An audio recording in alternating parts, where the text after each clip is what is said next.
दोस्तों, स्वागत है आपका हमारे चैनल पर। मेरा नाम राहुल है। मेरी उम्र अभी 25 साल की है। मुझे कुंवारी लड़कियों में नहीं बल्कि शादीशुदा औरतों में ज़्यादा दिलचस्पी थी। हरी भरी घठीली किसी भी आंटी को देख लेता हूँ तो मेरा वो एकदम तूफान मारने लगता था। बस ऐसे ही चल रही थी मेरी ज़िंदगी। जब गर्मियों की छुट्टी पड़ी तो माँ के साथ मौसी के घर आ गया घूमने के लिए। वैसे भी छुट्टियाँ थीं तो घर पर बैठकर बोर हो ही रहे थे। हम अगले दिन मौसी के घर पहुंच गए। मेरी मौसी की एक बेटी भी थी, विमला दीदी, और मेरी उनके साथ अच्छी बनती थी। वहां जाने के बाद मेरा ज़्यादातर समय विमला दीदी के साथ ही बीतता था, क्योंकि मम्मी मौसी के साथ बातों में लगी रहती और मौसा जी अपने काम पे चले जाते थे और रात को जब आते खाना खाकर जल्दी सो जाते थे, और वो वैसे भी ज़्यादा बात नहीं करते थे। कुछ दिन बाद मामा जी का फ़ोन आया। बोले कि 1 हफ्ते के लिए वो शहर जा रहे हैं। वह मामी को मौसी के घर छोड़ने के लिए आ रहे हैं। वो खुद या किसी और को स्टेशन पर मामी को लेने के लिए आ जाए। मैंने मौसी से कहा तो मौसी बोली, राहुल, मौसा जी तो है नहीं, तू ही चला जा लेने। मैंने कहा ठीक है। मैं सुबह मौसा की बाइक लेकर स्टेशन पहुंच गया। ट्रेन समय से आ चुकी थी। मैंने मामा जी को देखा और उन्हें नमस्कार किया। मैंने मामी का सामान लिया और मामा दूसरी ट्रेन से वापस शहर चले गए। मेरी नज़र मामी पर पड़ी तो मेरी आंखें फटी की फटी रह गईं। वह अपनी साड़ी को ठीक कर रही थी और मैं उनको देखे जा रहा था। क्या चेहरा था! गोरा गोरा रंग, बड़ी बड़ी आंखें, गोल गोल चेहरा। वह बिल्कुल वैसी थीं जैसी आंटियां मुझे बहुत पसंद आती हैं। मैं बस देखे जा रहा था। मामी ने मुझे हिलाया। राहुल, कहाँ खो गए? क्या देख रहे हो? चलोगे या यहीं खड़े खड़े मुझे निहारते रहोगे? मैं एकदम चौंक गया। हाँ हाँ मामी, चलो चलो। मामी खिलखिलाकर हंस रही थी। मामी का बैग काफ़ी बड़ा था तो बाइक के पीछे बांध लिया। अब जगह थोड़ी कम पड़ गई थी। मामी पीछे बैठी तो मुझे से पूरी तरह से सट गई थी। मेरा तो दिमाग खराब हो रहा था।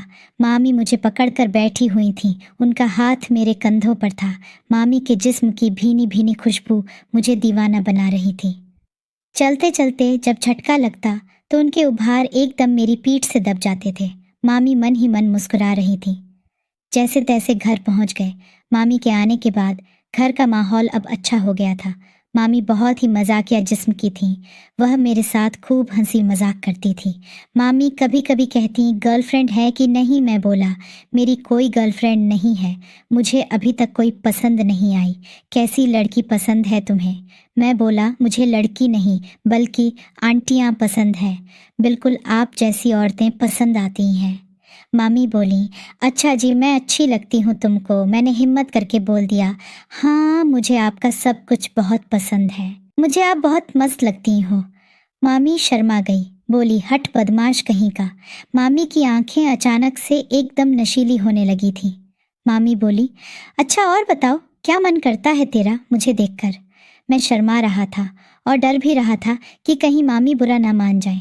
मैं बोला, मामी, मुझे आपके साथ एक्स्ट बासठ करने का दिल करता है। उनकी नज़रें मुझ पर टिकी हुई थीं और धीरे से बोली, तो करते क्यों नहीं? मैंने कब मना किया है? मैं हैरान था। मुझे अपनी किस्मत पर यकीन ही नहीं हो रहा था कि मामी क्या बोल रही हैं। मैं बोला, लेकिन मामी, मैं कैसे आपके साथ ये सब करूँगा? तभी मामी बोली, मन करता है ना तेरा, बस फिर आज रात तैयार रहना। इतना कहकर वह उठी और एक कातिल सी मुस्कान देकर चली गई। मैं रात होने का इंतज़ार करने लगा, पर आज का दिन मुझे बहुत बड़ा लग रहा था।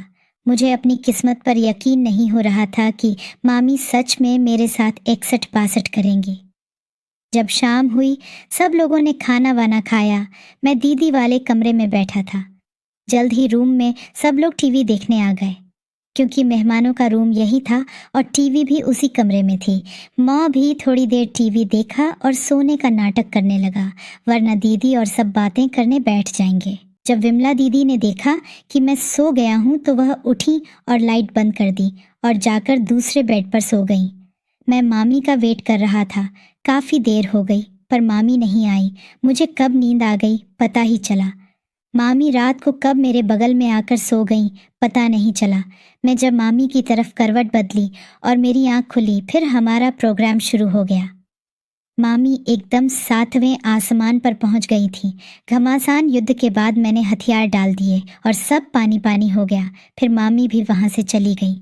मेरी सुबह नींद नहीं खुली। मैं देर से जागा और फ्रेश होकर कमरे से बाहर आया। देखा तो मामी मुझे देखकर मुस्कुरा रही थी। मैंने भी स्माइल दे दी थी। दीदी हम दोनों को देख रही थी। मैंने दीदी की तरफ देखा और गर्दन झुका ली और नाश्ता करने चला गया।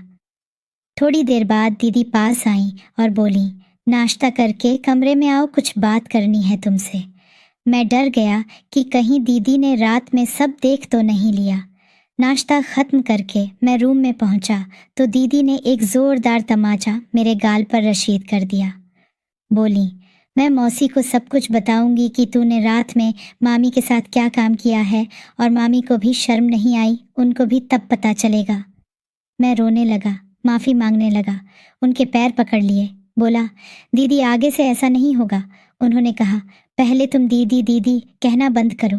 अच्छा, जो मैं पूछूंगी सच सच बता। मैंने कहा, हाँ हाँ बोलो। वह बोली, कल रात क्या क्या किया तुम दोनों ने मिलकर। मैंने कहा, आपने तो सब देख लिया था, फिर क्यों पूछ रही हो। वो बोली, अंधेरे में क्या दिखेगा, मैं बस मामी को तेरे बेड में जाते देखा और तुम लोग कुछ कर रहे थे। मैं बोला, मुझे बताने में शर्म आ रही है। दीदी गुस्से में बोली, मैं अभी जाकर मौसी को बताती हूँ। मैंने झटके से कहा, मैं मामी के साथ 61-62 कर रहा था। मैंने देखा कि दीदी की चेहरे पर अजीब सी बेचैनी थी। फिर वह बोली, मैं एक शर्त पर तुम दोनों को माफ़ करूँगी। तुम दोनों आज भी वही करोगे। मैं देखना चाहती हूँ कि तुम दोनों कैसे करते हो, और आज लाइट भी बंद नहीं रहेगी। मुझे सब कुछ देखना है। जाकर तू मामी को भी सारी बात बता दे, नहीं तो मैं कल सबको बता दूंगी। मैंने सारी बात जाकर मामी को बताई। मामी ने कहा, क्या बात है, तेरी तो लॉटरी लग गई है। मैंने कहा, मामी यहाँ वॉट लगी पड़ी है और आपको मजाक सूझ रहा है। मामी ने कहा, अरे चिंता क्यों कर रहा है, उसकी शर्त का मतलब कुछ और ही है। तेरी दीदी कल रात को हम दोनों को 61-62 करते देख पागल हो गई है। वो डायरेक्ट बोल नहीं पा रही तो वह यह सब नाटक कर रही है। मैं सोचने लगा, वो तो वैसे भी मेरी सगी दीदी थोड़ी है। मैंने कहा, मामी दीदी भी तो एकदम कड़क माल है। मामी बोली, बदमाश, देख आज रात को तुझे जन्नत की सैर करने का मौका मिलने वाला है। मैंने दीदी को बोल दिया कि मामी मान गई है। दीदी खुश हो गई। जब रात हुई, सब ने खाना खाया, मैं रूम में आ गया था। कुछ देर बाद दीदी भी आ गई। मैंने देखा आज दीदी कुछ ज़्यादा ही खुश नज़र आ रही थी। थोड़ी देर बाद मामी आ गई और दरवाज़ा अंदर से बंद कर दिया। फिर मामी मेरे पास आई, प्रोग्राम चालू कर दिया। आज तो मामी अलग ही जादू दिखा रही थी। मामी ने अपनी साड़ी निकाल के एक तरफ करके मुझ पर टूट पड़ी। इधर हमारा कार्यक्रम चल रहा था और उधर दीदी हमको देखे जा रही थी और कंबल के अंदर कुछ कर भी रही थी। फिर अचानक से मामी मुझ पर से उठी और दीदी के पास चली गई, कंबल हटा दिया और दीदी के साथ लग गई। दीदी को ऐसे अचानक हमले का अंदेशा नहीं था। वह खुद को संभाल नहीं पाई, पर उनको सब बहुत अच्छा लग रहा था। मामी ने अपनी कला का प्रदर्शन दिखाते हुए दीदी को गर्म कर दिया।